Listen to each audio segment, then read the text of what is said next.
আপোনালোকে জানে যে আমাৰ অসমত কোনো সিনেমাৰ ট্যাক্স এন্টাৰটেইনমেন্ট ট্যাক্স নাই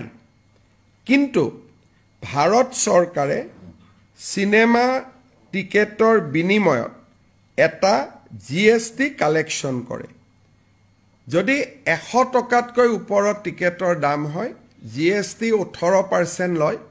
আৰু 100 টকাতকৈ যদি টিকেটৰ দাম কম হয় জিএসটি 5 টকা লয় 5% লয় কিন্তু ইয়াক কালেক্ট কৰে সেন্ট্ৰেল গভৰ্নমেন্টে আৰু এমাহৰ পিছত আমাৰ বাবে আধা ঘুৰাই দিয়ে আধা সেন্ট্ৰেল গভৰ্নমেন্টে ৰাখে তাৰ মানে 18% যদি জিএসটি লয় তাৰ 9% ৰাজ্য চৰকাৰে পায় 5% যদি জিএসটি লয়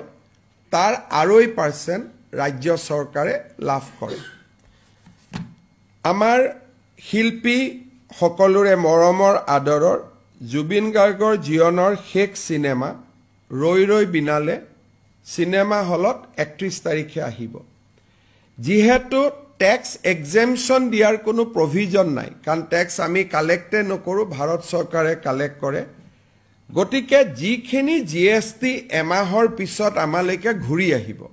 কালেকশনৰ এক মাহ পিছত আমালৈকে ঘূৰি আহিব এই টকাটো আমি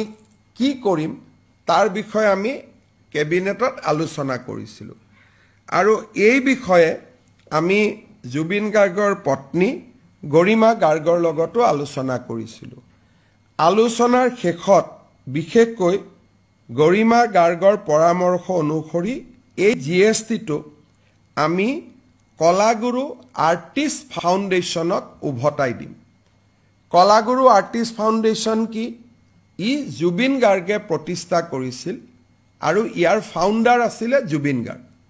আৰু জুবিন গাৰ্গে কিয় প্ৰতিষ্ঠা কৰিছিল বেমাৰ আজাৰ হলে শিল্পীসকলক সহায় কৰিবৰ কাৰণে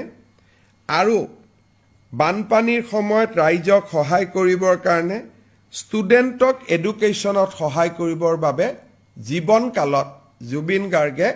কলাগুৰু আৰ্টিষ্ট ফাউণ্ডেশ্যনটো আৰম্ভ কৰিছিল আমি ৰাজ্য চৰকাৰৰ যেটো জিএসটিৰ অংশ আমি কালেক্ট কৰিম এই গুটে কালেকশনটো আমি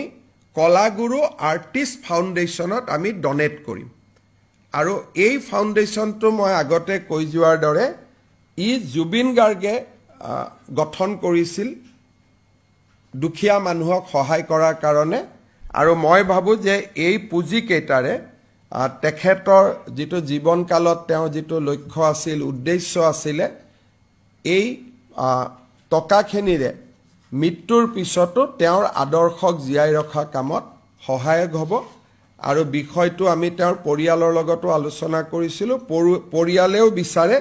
যে এই পুঁজিটো আমি জুবিন গাৰ্গক সন্মান কৰি কলাগুৰু আৰ্টিষ্ট ফাউণ্ডেশ্যনত দিব লাগে আৰু কেবিনেটে আজি তাক অনুমোদন জনায় আৰু মই লগতে এটো জনাইছো যে অসমত আমি কোনো এন্টাৰটেইনমেন্ট ট্যাক্স কালেকশনে নকৰো